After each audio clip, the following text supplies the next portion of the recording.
Trading is done with.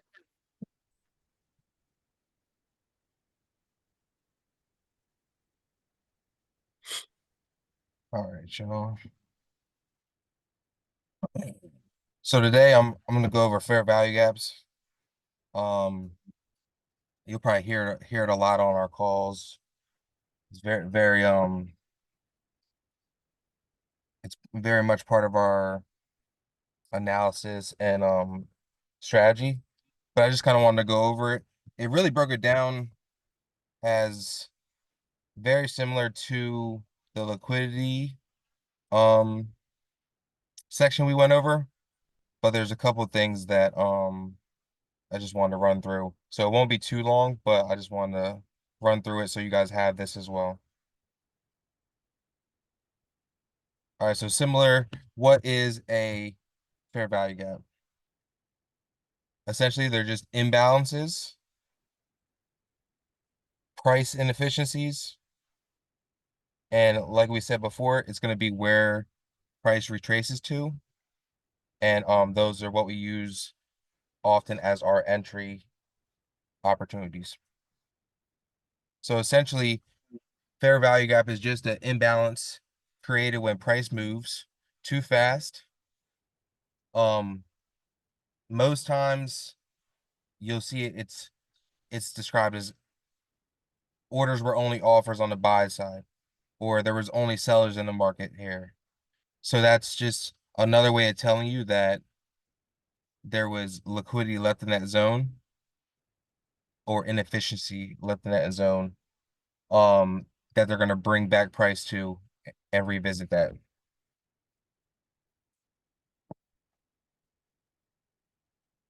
So overall imbalances, they show where buyers or sellers had full control.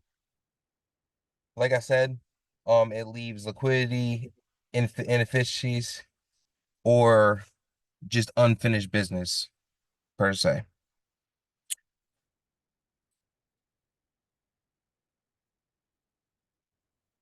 And you can see right here on the example, bullish imbalance, fair value gap below it, and then that has the bearish example of the imbalance and the fair values above it price. So pretty much inefficiency, price delivery. When price moves aggressive, not all orders get filled, and fair value gaps are the footprints of where inefficiencies and liquidity would be left.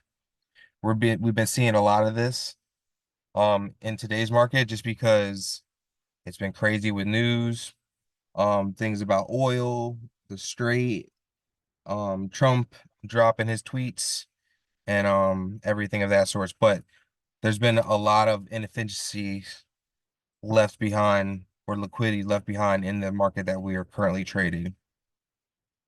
So why does price retrace to these zones or fair value gaps?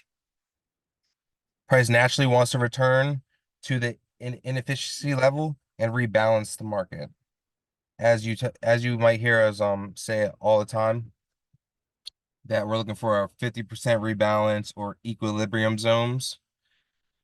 That is us referring to the balance or the rebalancing of the market.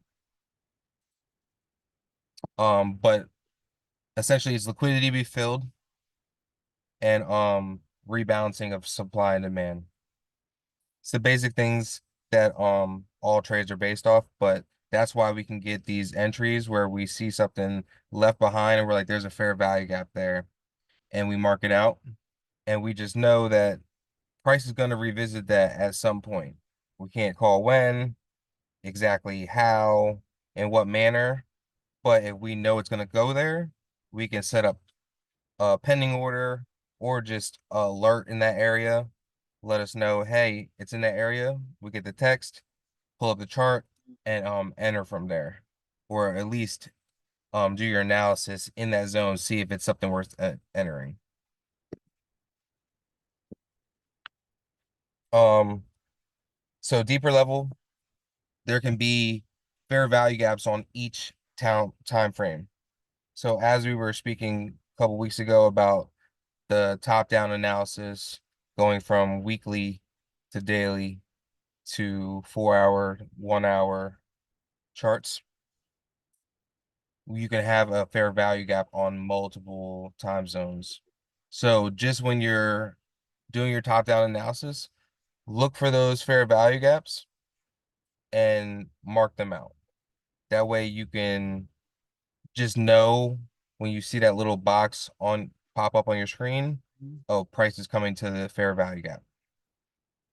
And the higher time frames are obviously stronger zones, and the lower time frames would be used as your precision entries inside of those zones. So entry opportunities off of these fair value gaps. They come from confluence and confirmation. You've heard us spoke of confluence before.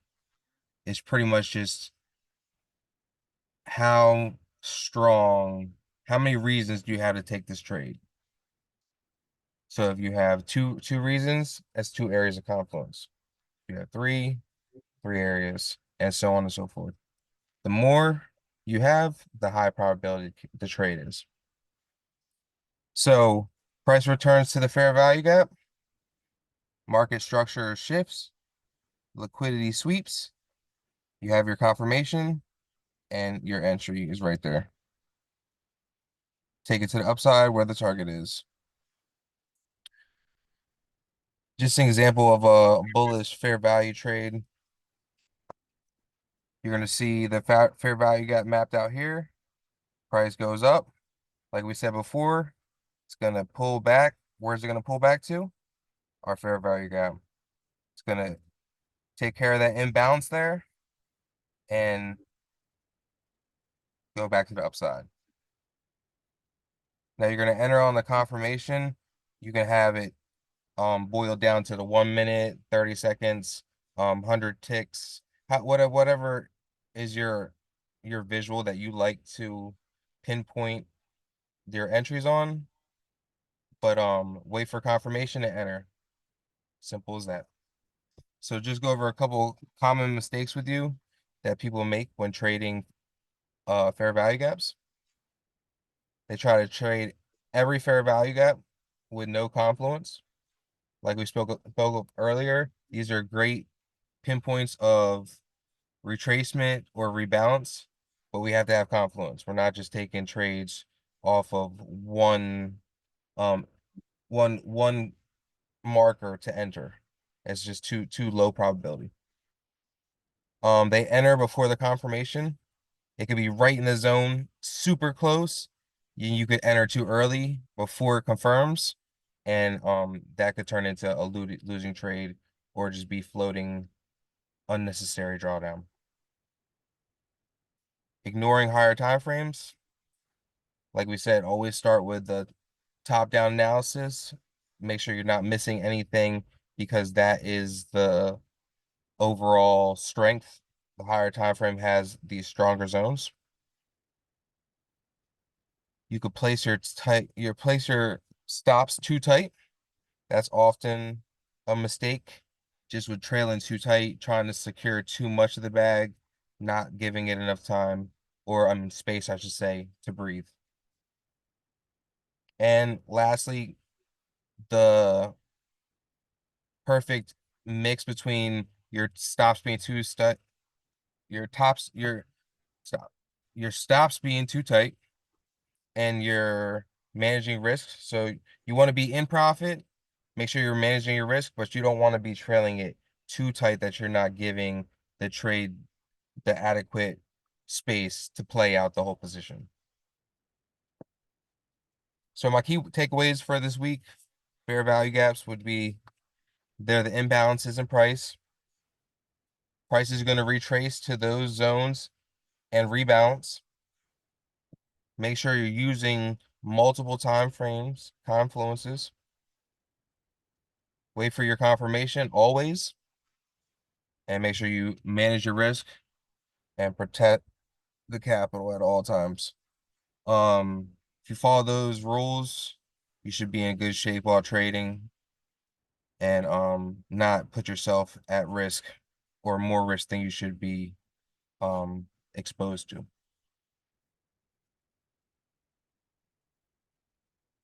So like I said, guys, it's just short and sweet for this week. Kind of played off the liquidity zones training I did last week. But any questions you guys have at all?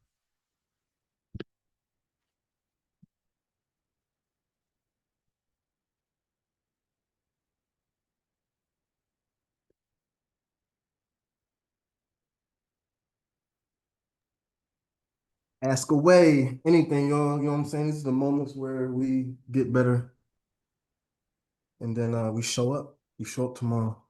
The goal is always to make y'all individual traders. You know what I'm saying? That way y'all can do it on your own. It doesn't help keeping all this good knowledge in our heads when we could share it with you guys. And we don't ask for nothing, just ask us what you need help with because we all here to help each other. Vulnerability is what brings strength because then you're able to admit what you need help with. If you can't admit what you don't need help with, then you have a problem. I Always had a, remember. I had a question. Okay, bet. So you know how in the fair value gap, right? Like that we had picture 7, right? Yep. And you know how you see entry. So when it's at the first low, I can't even touch the screen, but the first white low to the left, right? You Hmm. want it basically to have the same wick when you before you enter into the trade. I mean, when you break it down, essentially, but we're not able to zoom in on this like on this example. Right. But if you zoomed in to lower, there would be a specific like line that would be our picture perfect entry. Mm-hmm. But pretty much once it goes below and respects that area on this first one right here, Right. the second one matched it, Right. that third one wicked, body started right there. So with the wick to this one right here, that would be where I would entry Okay. because you have these two confirming the same area from Mm-hmm. this wick right here, and then I would use that as the entry to go. Okay. But most times you'll see it wick below the exact entry you're looking at, and then Mm-hmm. hold above, and usually the next one will do the same thing, wick below real quick, and then hold above, and from there you'll be golden as your reversal entry. Okay.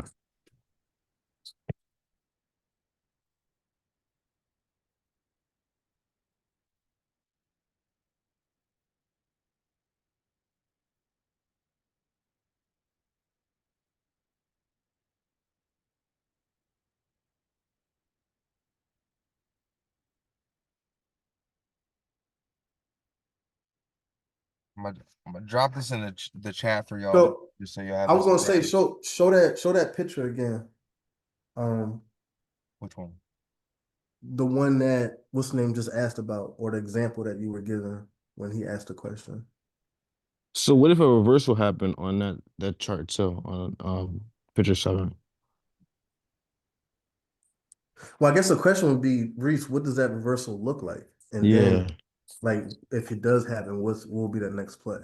So how do we identify that reversal? Reversals off of fair value gaps. I mean, it would look just like this. You're saying if it went up and then decided to come back. Yeah. So that does happen often. That's why I always move my stops because you'll get a nice push off of this fair value gap and see where these wicks are at. That right there could be your um resistance zone, and you could have a retest essentially. But that's why I always once I see this takeoff, I put my stops in entry just in case it does do that because it's a probability it could do that. I don't like to take any losses unnecessarily, so I'll keep that in profit. If it comes back to my zone, then I'll just re-enter there. It'll take me out. I'll wait for confirmation. Usually I'm on the 30 second. I'm just watching the candles form. And I mean, you can tell where the rejection's happening and where the candle's going when you're watching a live time. So if it retraces, I'm just literally tracking price the whole time, expecting it to still respect that zone and go up as like a fake me out, but we can't predict the market, so we're just here to adjust as best as we can. But but no, we would be looking for it to clear the zone after it grabs that liquidity. So, and the more touches it comes back, um, the higher probability of that zone. So as long as it doesn't respect below here, I would be layering in orders. Um, Nothing crazy, but I mean, if you're on like micros, if I go in with a 2 micro, I might layer in a 2 micro every time this thing comes back and plays this zone.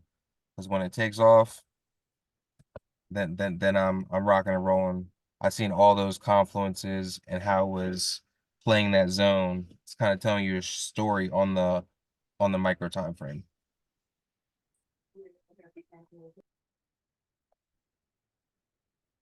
But that's how I would play it.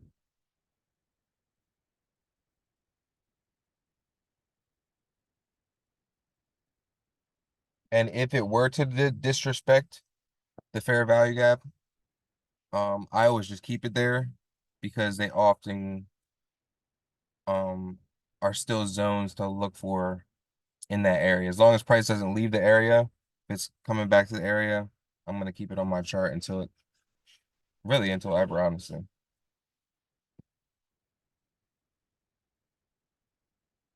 You won't see it, but if you look left, it'll be there.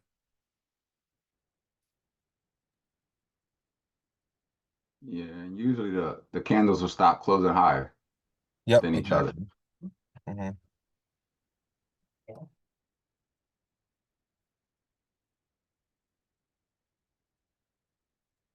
I got a question. What do you do if the candle is flipping from buy to sell and you just put your trade in? If the candle's flipping while you put your trade in, Yes. it might just be like a little bit late of an entry if that's the case. But I mean, you're in the waters at that point. I would just really just adjust as you can. Just like I said, have your stop loss. This is your disrespect zone or wherever you put the bottom of the zone. I would put it at the bottom of the wick. If it disrespects that, then I would be waiting to lower price discovery, see where it finds that floor at. But really, that's why we're big on entries and just getting your entry model right. Because if you find the liquidity or the fair value gap, that's usually the trade for the week. Honestly, there's been sometimes I catch a weekly movement and that was it. So you're getting your best possible entry there, least possible risk. So I mean, that's really really where you want to be. If you get caught in the middle, then like I said, just manage as best as possible. There's really no textbook way to go about it when you're in those waters.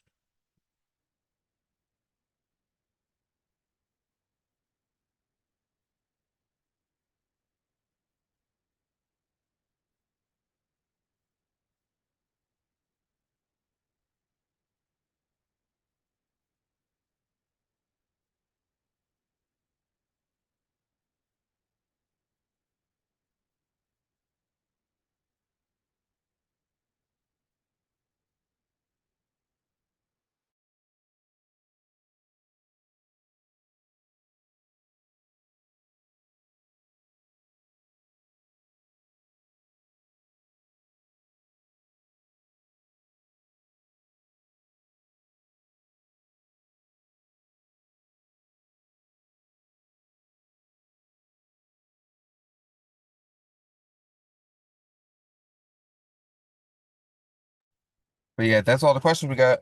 I appreciate y'all. Another great Saturday session.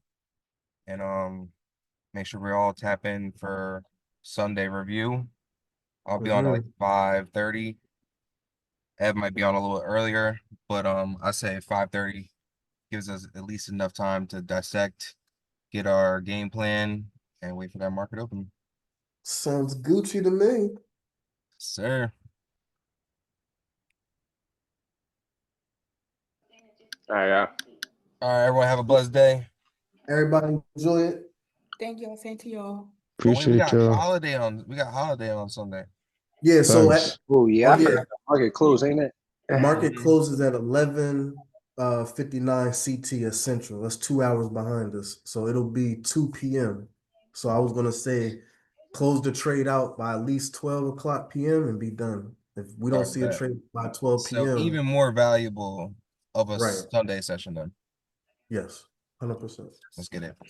So Sunday 5 p.m. is the shut. So Sunday's probably gonna be a good day to trade, if anything. Oh yeah. I think with Yeah. all the stuff we heard And from across the day line. this weekend, we Monday. got the holiday. Sunday might be our day. You just said- Pump, pump, pump, pump, pump, Yep. pump, pump. Send All it. right, I'm gonna get over with y'all though. All right, peace. Take it easy, y'all. All right, y'all. Yo, Ev, when you get the chance, send me. Okay, I will. I had just sent you over like something real quick. If you could just briefly look at it. Okay, I'll take a Alright. look. I got you. Peace.